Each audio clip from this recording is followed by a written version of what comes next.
여러분, 칠흑같이 어두운 밤에 군함이 항해하고 있습니다. 무기를 많이 싣고 작전 중인데 비바람이 거세게 몰아칩니다. 한치 앞을 불가할 수 없습니다. 근데 항로 앞에 저기 불빛이 나타납니다. 항해사가 함장에게 보고합니다. 함장님 앞에 배가 나타났습니다. 그러니까 함장이 말합니다. 빨리 무전을 쳐서 피하게 해라. 그래서 무전을 칩니다. 여기는 군함이다. 어서 피하라. 그런데 저쪽에서 피할 수 없다는 답이 왔습니다. 다시 무전을 보내라. 그래서 여기는 무기를 많이 실은 군함이다. 우리는 돌이킬 수 없는 배다. 그러니 네가 어서 피해라. 그랬더니 답이 왔는데 나도 피할 수 없다. 그런 답이 왔습니다. 그래서 이거 어쩌지 하다가 마지막으로 무전을 보냈습니다. 나는 해군 제독이다. 어서 피하지 않으면 너의 배는 이 군함에 부서질 것이다. 그랬습니다. 그랬더니 상대방 편에서 답이 왔는데 참으로 놀랍습니다. 나는 이등병이다. 여기는 등대다. 마음대로 하라. 네, 이런 답이 왔습니다. 비바람이 몰아치고 칠흑같이 어두운 밤에는 사물을 분간하기 어렵고 방향 감각을 잃어버리기 쉽습니다. 그래도 따라합시다. 그래도 등대의 불빛은 알아보아야 하지 않을까요? 아무리 군함이라도 항공모함이라도 등대하고 충돌하면 자기만 손해입니다. 배는 부서지고 사람들은 죽을 것입니다. 하나님의 말씀은 우리의 인생 항로의 등대와 같습니다.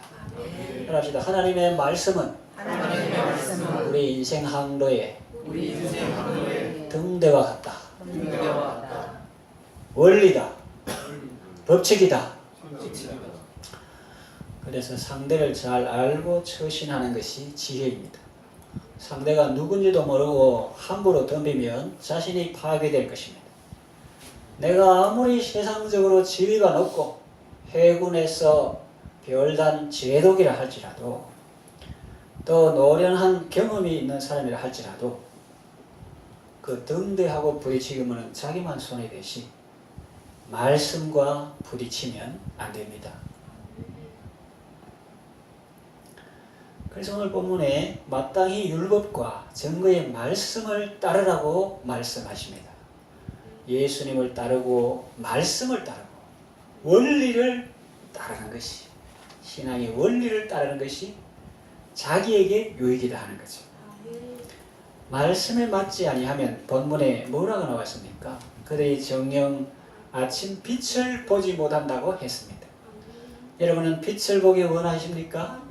그러면 말씀을 따르시기 바랍니다. 말씀에 맞지 아니하면 그들이 정녕 아침 빛을 보지 못하고 헤매고 곤고하고 굶주린 삶을 살게 됩니다. 그러니 여러분은 어떠한 경우에서도 말씀을 따르시기 바랍니다. 예수님을 따르시기 바랍니다. 하나님의 방법대로 섬기시기 바랍니다.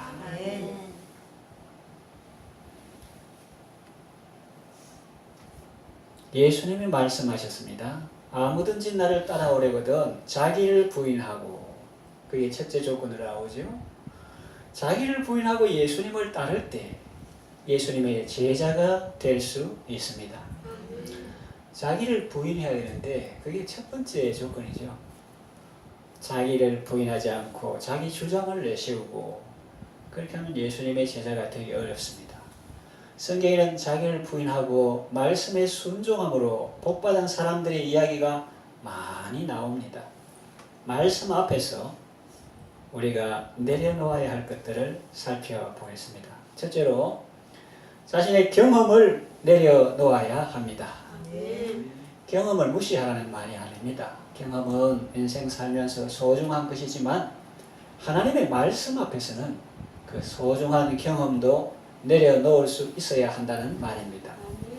베드로는 갈릴리 바다에서 잔뼈가 굵은 사람입니다. 그런데 예수님이 깊은 데로 가서 그물을 던지라 하십니다. 어제 밤새도록 잡았지만 한 마리도 잡지 못했습니다. 그런데 예수님은 지금까지 목수일 해오신 것으로 알고 있는데 고기 잡는 일에 대해서 뭘 하신다고 그렇게 말씀하시는지 얼마든지 거절할 수 있습니다. 그런데 베드로는 그러지 않았습니다. 말씀에 의지하여 그물을 내리겠습니다. 그랬습니다. 자신의 경험을 내려놓고 말씀에 순종했을 때 많은 고기를 잡았습니다. 사람들이 몰라서 그렇지 예수님은 어군 탐지기보다 더 정확한 분이십니다. 저는 뭐 그거 모르다가 법 공부할 때 그런 줄 알았어요. 거짓말 탐지기. 제가 어릴 때인데 대학 때 무슨 이런 기계가 다 있나. 그런데 거짓말 탐지기가 있더라고요. 그거 하면 이게 신경이나 이게 반응이 달라져가지고 체크하는. 그 어군 탐지기, 고기 잡는 사람에게는 고기 무리가 가는 걸 탐지하는 그런 게 있는가 봐요. 사람들이 몰라서 그렇지 예수님은 어군 탐지기보다 더 정확한 분이십니다. 천지 만물을 창조하신 분이십니다. 그런 분이 지금 갈릴리 바다에 고기가 어디에 있는지 모르실까요? 자문에 너는 범사의 그를 인정하라. 그리하면 그가 내 길을 지도하시리라 그랬습니다. 여러분, 전지하신 하나님께서 여러분의 길을 지도하시는 것이 좋습니까? 아니면은 여러분 스스로 길을 개척해 가는 게 좋습니까? 전자가 좋다면 여러분의 생각을 내려놓으시기 바랍니다. 범사의 그를 인정하라. 주님께 맡길 때 주님이 능숙하게 여러분의 문제를 풀어주시고 여러분의 길을 지도하시고 바르게 인도해 주십니다. 그래서 여러분 내 발의 등이요 내 길에 빛이 되신 주의 말씀을 인정할 때 인생 항로를 잘 헤쳐나갈 수가 있습니다. 말씀 앞에 우리가 내려놔야할까요? 두 번째는 자신의 상황도 내려놓아야 합니다. 따라서 내 상황도, 내 처지도, 내 형편도 내려놓자. 말이 쉽지 그게 쉽습니까? 내 상황을 어떤지도 모르고 그런데 내 상황도 형편도 처지도 내려놓자. 왜? 저기는 등대기 때문에. 또 거기는 하나님의 말씀이고 원리고 법칙이고 나를 사랑하시는 가장 나를 잘 아시는 주님이 하시는 말씀이기 때문에 내가 상황이 이런데 성경에 그런 말 하는 사람. 자, 사르밧 과부는 이방 여인이었지만 믿음의 사람입니다. 그래서 예수님도 언급하신 분이죠. 신약에. 엘리야 당시에 이스라엘에 많은 과부가 있었지만은 사르밧 과부에게 보냄을 받았다. 그러면서 예수님이 그 여인을 소개하신 적도 있습니다. 이분은 당시 이스라엘 백성들과 대조가 되죠. 왜냐하면 그때 이스라엘은 아합과 이스벨의 통치하에 백성들도 우상을 섬겼습니다. 엘리야는 그리 시내가에 머물다가 시내가 마르자 하나님의 말씀에 따라 사르밧으로 갑니다. 그것 과부에게 명하여 너를 공개하라 하였느니라. 그냥 읽어 넘어가기 쉽지만 가만히 보면 참 대단합니다. 왜냐하면 엘리야는 그래도 이스라엘 사람이고 어릴 때부터 하나님의 말씀 들었는데 이 사람은 이방인에다가 과부에게다가 그것도 보통 이방이 아니고 시돈 에빨의 딸 이세벨을 켰으니까 이세벨의 고향이에요. 우상 소굴입니다. 그런데 하나님께서 그곳 과부에게 명하여, 하나님께서는 안 믿는 사람에게도 물론 말씀하시지요. 동물에게도 말씀. 그런데 명하여 너를 공개하라 하였느니라 했는데 성도들도 교인들도 말하지 않는데 이방 본산의 그 우상 소굴에 있는 아줌마가 하나님 말씀 들을까? 이런 생각하게 되잖아요. 참 황당하고 순종하기 힘든 말씀으로 볼 수 있는데 엘리야는 그 말씀에 순종했습니다. 독신 남자 선지자가 또 과부 집에 가라 하는 건 참 부담스럽고 먹을 거 없는데 또 가기도 부담스럽고 그래도 엘리야는 하나님의 선지자이기 때문에 순종할 수 있었다고 칩시다. 사르밧 과부는 뭡니까? 그는 이스라엘 사람이 아닙니다. 악녀 이세벨의 나라에 사는 사람이고 원수의 소굴에 살고 있고 바알 숭배의 본산지입니다. 그런 문화권 속에 자라고 살아온 사람이 하나님의 말씀에 순종하는 것이 쉬운 일입니까? 더구나 온 천하가 가물어서 무리비하고 먹을 것이 없는 시대에 다른 남자를 집에 들인다는 것이 쉬운 일입니까? 그런데 그분은 하나님의 말씀에 순종했습니다. 이분은 자기의 상황이나 처지보다 하나님의 말씀을 믿고 순종했습니다. 내가 거절하는 것도 내 자유지만 그거보다도 하나님의 말씀에 순종하는 것이 내가 사는 길이다. 할렐루야. 그 여러분 가정생활, 부부생활, 또 직업생활 이런 거 할 때 막 어렵잖아요. 절대로 자기 생각대로 하지 마시기를 바랍니다. 좀 어려워도 하나님의 말씀대로 하시기를 바랍니다. 제가 지난주에 말했잖아요. 그 수르버리게 여인이 딸이 흉악히 귀신 들려가지고 내가 너 때문에 못 살아. 네 때문에 교회도 못 가겠다 그랬습니까? 그 아이 때문에 오히려 예수님 앞에 나왔습니다. 왜냐하면 예수님께서 그에게 참된 치유와 행복을 주셨습니다. 이게 어려운 것 같아도 사는 길입니다. 여러분 어렵고 힘들 때 주님을 더욱 가까이 하시고 기도하시고 그렇게 하시기 바랍니다. 그래서 이 하나님 말씀을 읽고 순종했는데 결과적으로 어떻게 되었습니까? 땅에 비가 내릴 때까지 그 집에 통에 가루는 없어지지 않았고 병에 기름도 없어지지 않았습니다.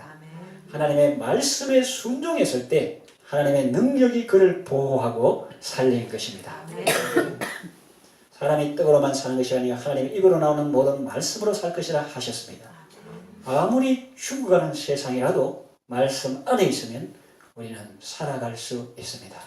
세 번째, 자신의 생명도 내려놓아야 합니다.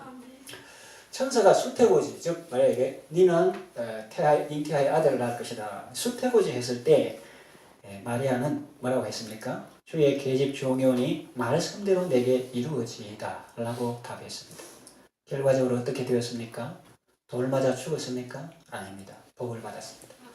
또 다니엘은 하나님 말씀에 순종하기 위해서 자신의 생명도 내려놓았습니다.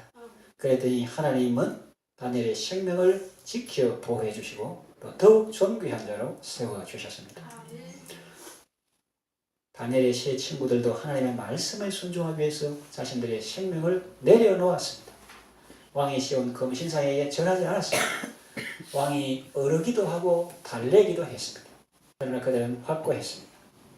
왕은 시민노에서 기회를 주면 모르겠지 하고 한번 받아볼 일이지 뭐 그냥 그럴 필요 없습니다. 그래 하더라도 하나님이 우리를 꺼내주실 것이고 그리 아니하실지라도 우리는 왕이 씌운 금신에 절하지도 않겠습니다 하니까 이 사람들이 좀 모르긴 척하고 그래도 받아보든지 왕이 호의를 베푸는데 딱 그 앞에서 거절하고 이런 놈들은 아주 그래가지고 7배나 더 뜨겁게 했어요. 그래서 그들을 이제 불에 던지려고 이렇게 하던 그 군사들이 파죽을 지경했어요. 그는 얼마나 뜨거웠어요. 그러나 하나님은 그 세 청년의 생명을 지켜주셨습니다. 우물 속에 침이 찾아오셔서 그들과 함께 하셨습니다. 그들도 바벨론 도에서 더욱 높아졌습니다. 하나님의 말씀을 지켰을 때 하나님의 말씀이 그들을 지켜주셨습니다. 앞에 지킨다는 영어로 obey, 뒤에 지킨다는 건 protect. 그들이 하나님의 말씀을 obey, 지켰을 때 하나님의 말씀이 그들을 지켜주셨습니다. 여러분들도 육신의 생명보다 말씀을 더 귀하게 여기고 순종함으로 하나님께서 주시는 참된 생명을 얻으시고 누리시기 바랍니다. 자, 이제 말씀을 마치며 정리하겠습니다. 하나님의 말씀 우리에게 부드럽게 다가옵니다. 우리를 살리고 복되게 하기 위해서. 그러나 결코 가벼운 것은 아닙니다. 하나님의 말씀을 무시하지 마십시오. 고집을 부리면 자신만 파괴됩니다. 그래서 예수님 말했습니다. 누구든지 돌 위에 떨어지면 깨어지겠고 이 돌이 사람에 떨어지면 그를 가루로 만들어버리라. 그래서 말씀에 부딪히면 안 됩니다. 말씀을 따르면 아침 빛을 보게 됩니다. 예수 따라가며 복음 순종하면 우리 행할 길 환하게 됩니다. 예를 든 베드로나 사르밧 과부나 마리아는 말씀을 존중하고 그 말씀에 순종했을 때 큰 복을 받았습니다. 여러분들도 말씀을 따름으로 생명을 얻고 빛을 보고 복을 받는 삶을 살아가시길 바랍니다.